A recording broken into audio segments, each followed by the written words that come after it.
Ilia called you out. Michael Morales and Carlos Prates both want a shot. Shavkat wants a shot. Usman wants a shot. Who's the guy? Everybody wants something. Yeah, this is the much competitive division right now, welterweight. Sure, 100%. Like a lot of young guys who fought today. Next week's gonna fight couple guys, and also Kamaru, Topuria, all killers want to take my belts. No, I don't give it. No. I working so hard to be double champion, and I feel today I don't have to cut much weight, and I'm gonna defend my belt many times more. The arena erupted, not from a knockout, but a chaotic brawl in the stands. Dillon Danis, a perpetual thorn in Khabib's team's side, found himself swarmed. Islam Makhachev's own friend, Chenko, was caught on camera delivering a swift hit to Danis' head, escalating the already simmering tensions to a boiling point. This wasn't just a heated moment, it was the culmination of years of bad blood, a direct confrontation that spilled over into the hallowed halls of UFC 322, proving some rivalries transcend the octagon. The question wasn't if, but when, these two camps would clash, and that night, the answer arrived with undeniable force. The raw footage sent shockwaves through the MMA world, leaving everyone wondering what sparked such a violent outburst and what the repercussions would be for all involved in this shocking spectacle. Topuria, I don't know if you saw his tweet. He said you're like the most boring fighter in the UFC or something like that. I know you said to ask you about him after the fight at Media Day. Can you give us your full thoughts on a fight with him now? No injury, nothing. I don't feel any pains. I'm ready. Who is gonna be next? Let's do this, and I will make it easy. And today I show you, Jake's one of the best in this game. One of the hardest opponent. That's why I prepare so hard to make this easy. And this is our plan.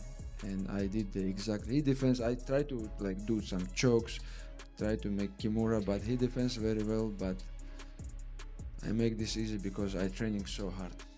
The fallout was swift and absolute. UFC President Dana White, clearly furious, declared that Dillon Danis would never see a UFC fight ever again. White recounted how Danis, despite having a ticket, was deliberately moving into fighter sections, sitting where Khabib's team was positioned, essentially asking for trouble. White admitted he knew exactly what was unfolding as soon as the chaos broke out, recognizing the deep-seated animosity. This wasn't just a minor scuffle, it was a deliberate provocation met with a fierce physical response, resulting in a lifetime ban that solidified Danis' pariah status within the organization. The consequences were clear. Disrespecting the Muslim Brotherhood in their own territory has irreversible repercussions, a powerful message sent to anyone considering similar antics. And today is the two fight did very well, Marais and Prates. Yeah. But I still thinking Kamaru can beat them both. And Kamaru's the biggest, and they young fighter who hungry, but Kamaru's still dangerous and one of the best in this game. Really? And if you give me the choice and ask me who you want to fight, I will take Kamaru, but it's not my job. Anyone, I will be ready. Islam Makhachev himself weighed in on the Danis incident, stating bluntly that when you spend 5 years speaking negatively about someone, you must be prepared to answer for your words when you finally meet them. Islam observed that Danis didn't properly answer that night, implying he got what was coming to him. He even went so far as to suggest Danis should be banned from the entire country, not just UFC events. This wasn't just a team defending its honor, it was a stark cultural lesson, delivered with fists, underscoring the deep respect and accountability expected within their circle, a code Danis clearly violated. The message from Islam was unwavering. Actions and words have severe consequences. We've seen how you've done well against Chimaev as well. Yeah. That can be definitely, yeah, you're probably right, probably, and he doesn't take an unnecessary risk. So he's a smart. I think Usman will be Islam's toughest challenge. Won't take any unnecessary risk. Javier Mendez, Khabib's longtime coach, echoed the sentiment, stating Danis was asking for trouble. Mendez highlighted Danis' specific provocations, including mocking people's religion and creating offensive, photoshopped images involving Islam and Khabib with explicit content. He explained that walking into an area filled with the opposing team, especially after such blatant disrespect, guarantees conflict. For Mendez, Danis crossed an unforgivable line by mocking their faith, an act that demanded a physical response. This wasn't merely a personal beef, it was a perceived attack on deeply held beliefs, escalating the situation far beyond typical fighter banter into an undeniable clash of principles. He said it. He said he wanted to fight Kamaru Usman. Kamaru Usman is 15-fight winning streak, 5 title defenses, greatest welterweight of all the time. Beating all these young guys, what does that do for his legacy? He didn't do nothing for his legacy. Kamaru Usman, it's a very tough opponent, and I represent him too. And it's not an easy night for anybody. Kamaru Usman is a real deal, and he want to fight the real deal. Magomedchenko Zainakov, Islam's teammate and one of those seen confronting Danis, passionately defended his actions. He declared that Danis deserved even more for what he had done, explaining that in their culture, every word you utter carries weight and you must be prepared to answer for them. Chenko criticized Danis for failing to take responsibility for his inflammatory statements, suggesting Danis doesn't understand the strict code of conduct they live by. This was a powerful cultural statement, an assertion that respect and accountability are paramount, and those who flout these values will face immediate tangible repercussions, regardless of the setting or the crowd. The next fight it's gotta be Ilia. Ilia's gotta go out there and beat Justin Gaethje. He's gotta go out there and beat Patty, whoever he beats. He's gotta go out there and get the job done. But Ilia, I'm so curious if Islam can do this to Ilia.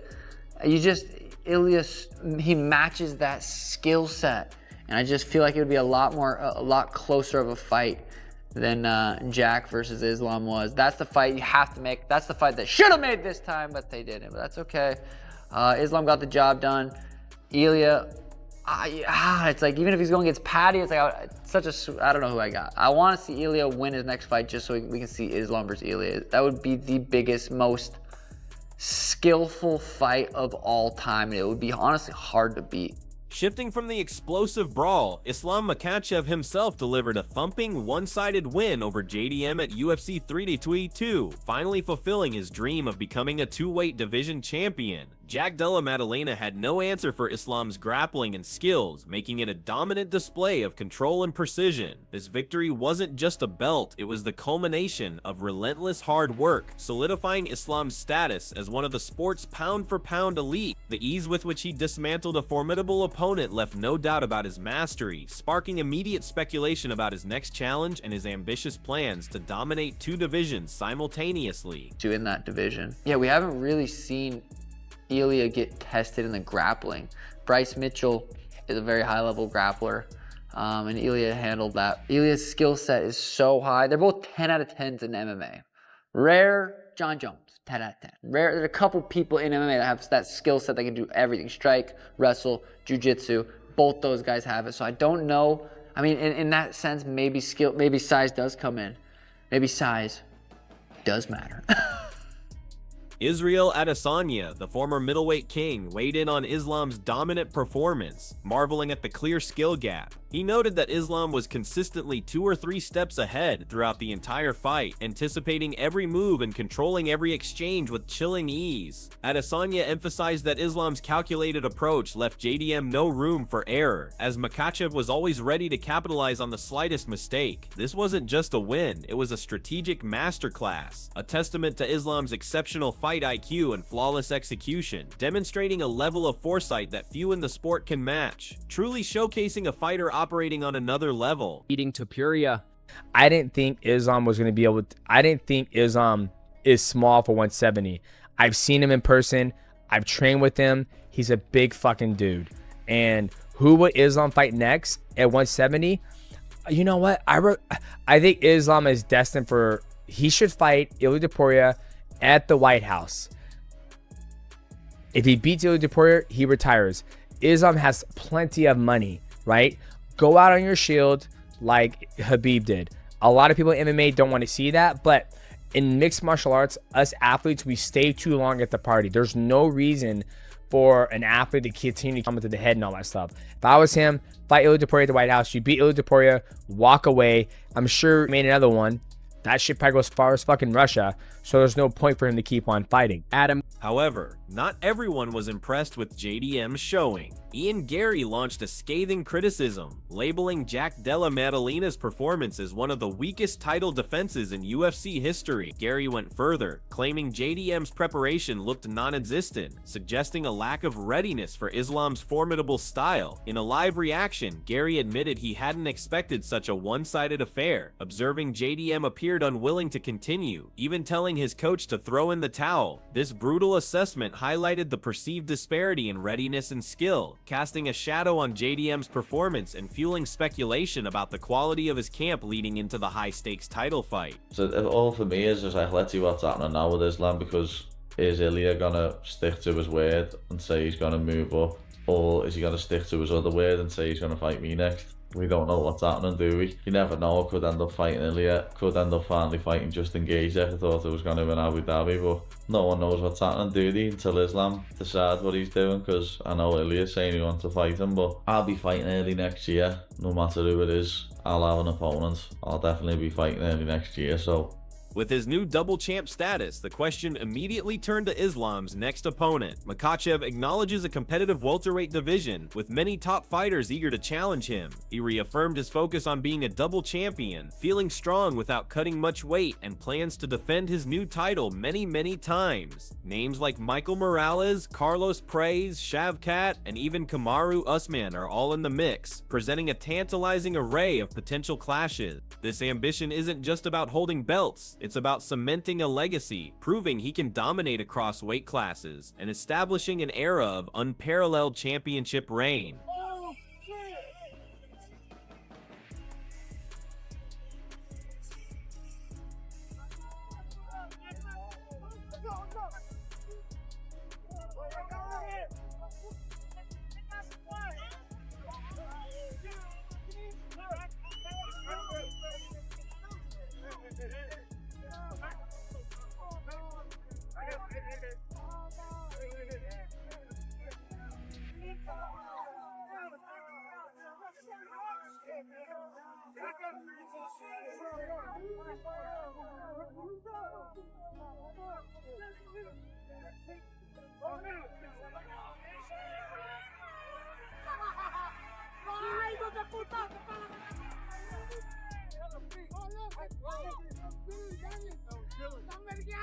Despite Islam's dominant win, Ilia Topuria remained distinctly unimpressed, dismissing Islam's performance as boring. Topuria didn't hold back, calling Islam the most boring thing in this game, and even labeling JDM a disappointment of a champion, suggesting he needed a full wrestling-focused camp. Topuria's candid, almost brutal assessment added a new layer of drama to the post-fight narrative, refusing to simply acknowledge Islam's achievement without a fiery critique. This audacious stance immediately set the stage for a potential showdown, transforming a championship victory into a platform for future rivalries, fueled by strong opinions and direct cutting remarks. Dylan Dennis was here, and he was moving around, sitting in fighter seats and not sitting in his own seat that he had. He had a ticket, and they said, "Do you want us to throw him out of here?" And I said, "He has a ticket?" And I said, "Yeah. If the guy has a ticket, let him sit in his seat and let him do what he's doing, and keep an eye on him." It never even crossed my mind, as stupid as this could be, that the entire Muslim Brotherhood was here tonight in the first 5 rows for Islam. And as soon as it broke out, I was over on the other side, and I go, I know exactly what that is. I knew it. And, yeah, you will never see Dylan Dennis at a UFC fight ever again. Topuria's criticism didn't stop at calling Islam boring. He confidently stated, "Every day I'm more certain I put you to sleep." This was a bold, direct challenge, a declaration of absolute self-belief in his ability to not only defeat Islam but to finish him definitively. He even provocatively suggested Islam needed to learn emotion, implying a lack of passion in his fighting style. Such a brazen challenge, coming from a rising star, immediately ignited widespread fan excitement and debate, laying down a gauntlet that Islam, known for his stoicism, would inevitably have to address. The fight, it seemed, was already brewing, even if unofficially. When you talk about someone like last 5 years. Last 5 years, you talk about someone. When you meet them, you have to answer what you said, you know. And today, I don't think he answered, you know. And he still say a lot of bad things about our team. And today, he coming and somebody just meet him. He talk about this guy's bad, and today the guys just meet him. That's it. Dana said he's banned from UFC events for life, so he'll never be back to one. He have to ban from this country also. Islam Makhachev, however, responded to Topuria's fiery criticisms with characteristic calm and confidence. He stated he felt fully ready and healthy with no injuries, emphasizing his preparedness for whoever is next and his aim to make it easy. Islam explained that JDM was one of his toughest opponents, which is precisely why he trained so hard to control the fight and execute his game plan flawlessly. His cool demeanor in the face of Topuria's taunts showed an unshakable belief in his process and skills, refusing to engage in an emotional back and forth. For Islam, actions in the octagon speak louder than any pre-fight rhetoric. That guy, I mean, why doesn't he grow up? I mean, what the hell's he doing? I mean, I read, I heard Dana's speech regarding that, about how he was sitting in the fighter section and sitting where Team Habib was to boot. I mean, come on, dude. You know you're asking for trouble. And then they showed me the videos of what he was showing Ali and Islam in a relationship type embrace. And then he was doing things with a porn star in Islam embracing. And then he's talking crap on other things. I mean, what do you expect when you do that? And you go and you sit where the guys are sitting and you're riling them up with big, huge disrespect. I mean, this guy... it's like when Logan Paul's girlfriend went after him, rightfully so, because he was making her look like something she wasn't. So she sued his ass. And then, you got to stop that stuff, It's like, stop picking on people's religion, man. And that's what he was doing. He was making fun of it. When pressed on his preferred opponent, Islam made it clear he would choose Kamaru Usman over the likes of Michael Morales or Carlos Praise. He explained that Usman, despite recent setbacks, is still dangerous and one of the best in this game, capable of beating both younger contenders. Islam's selection of Usman speaks volumes about his desire for high-level challenges and respected names, valuing experience and proven ability over emerging talent. This wasn't a choice for an easy fight, it was a deliberate move towards a legacy-defining clash against a former pound-for-pound king, underscoring Islam's ambition to face only the sport's true elite. А ты же кулак даже разбил, потому что на фотографии видно. Да, вот здесь чуть есть царапина. Об зуб, походу, я не знаю куда. И этим тоже чуть вот здесь попало ему, вот шишка появилась. Я надеюсь, ты же только в него попадал, ты там не кому-то, так скажем... Не, охрана не попал, хоть хорошо. Никого не попал. Только его бил. И все. Но сейчас единственное... Ну, реально, это, я считаю, даже это мало. Извиняюсь, что перебил, но это и мало для него. За его поступки это мало. Такие вещи не прощаются. За каждое слово ты должен отвечать. У нас такие стереотипы, что ты сказал, ты должен за свои слова ответить. Но он... Ну, это для них, видишь, у них... Я не знаю, как они живут здесь. Что хотят, говорят. Могут семью задеть. И для них это ничего. А для нас... Все, каждое слово, это все для нас святое, и нужно отвечать.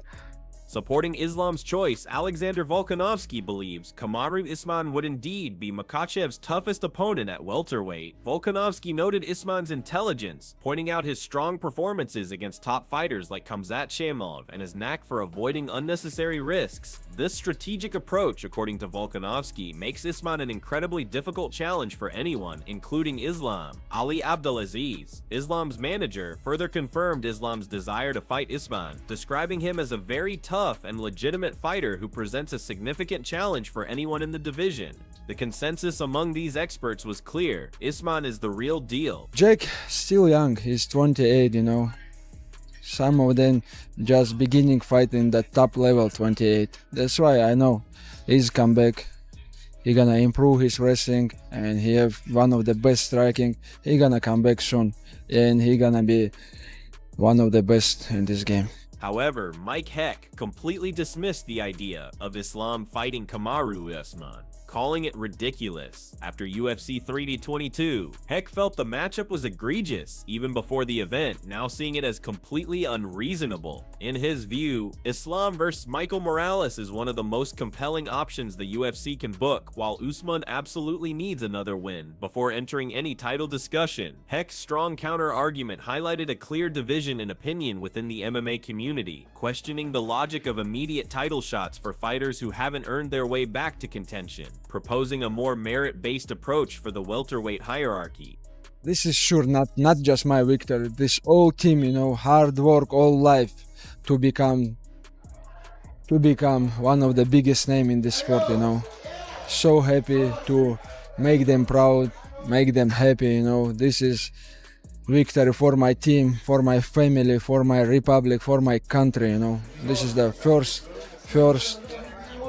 double champ from our country. Meanwhile, Sean O'Malley believes a fight between Ilia Topuria and Islam Makhachev would be one of the most technical matchups in MMA history. He stressed that Topuria needs to win his next fight to truly earn this clash, potentially against Justin Gaethje or Paddy Pimblett. O'Malley feels such a matchup would be far closer and more competitive than Islam's fight with JDM, calling it the fight that fans should see next. This wasn't just hype, it was an acknowledgement of two exceptional, well-rounded athletes whose clash of styles promised a strategic chess match, potentially redefining what a high-skill MMA bout truly represents. He's underneath. Gotta go now. Even the squeeze from there. He just there like flexes his back muscles. And he can't make a mistake at all, because then homeboy will jump on it.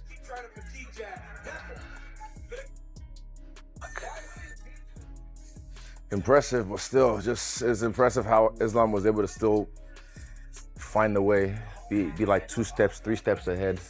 He knows what to do. He's telling him, because now it's not really about physical. It's just 3 rounds down. O'Malley delved deeper into the Islam Topuria matchup, stating he doesn't see who Islam doesn't do this to in that division.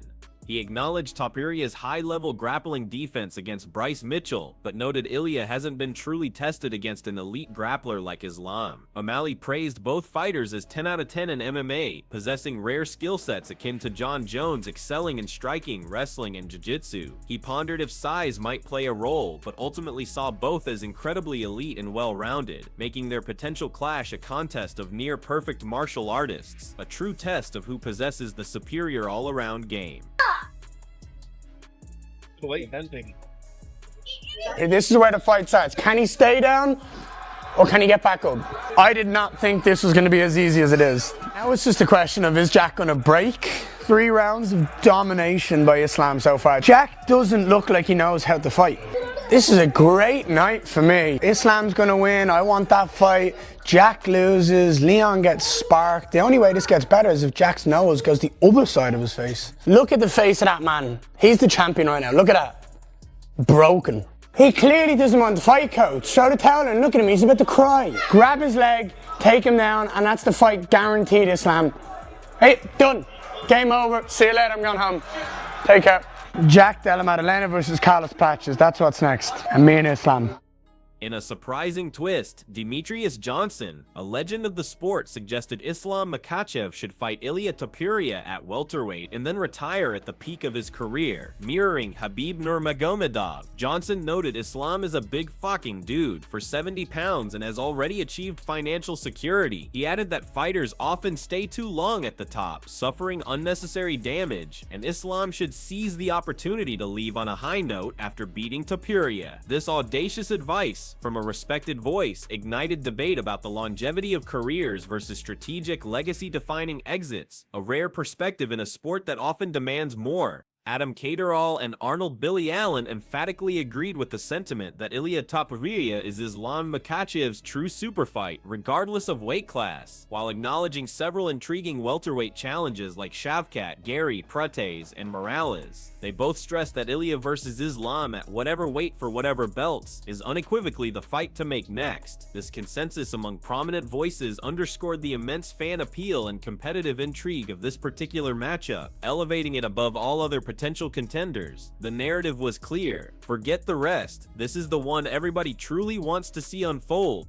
Adding to the welterweight intrigue, Paddy Pimblett confirmed he would compete early next year, stating his next opponent could be either Ilia Topuria or Justin Gaethje. Paddy expressed curiosity about whether Topuria would stick to his weight class or move up to fight Islam, hinting at his own potential future involvement in the welterweight title picture. This statement revealed a strategic positioning by Pimblett, keeping his options open for high-profile clashes while the welterweight division's top contenders jockey for position. The shifting landscape suggested that the division was a powder keg, with multiple major fights on the horizon. Amidst all the fight talk, Islam Makhachev took a moment to dedicate his UFC 3222 win to everyone who helped him reach the top. He explained that this moment wasn't only about him. The victory belonged to his whole team. Islam reflected on the years of hard work it took to become one of the biggest names in the sport, expressing immense pride in making his coaches, family, and people back home happy. He made it clear this win was for my team, for my family, for my republic, for my country, a powerful statement emphasizing collective achievement and national pride, a true testament to the spirit of Dagestan.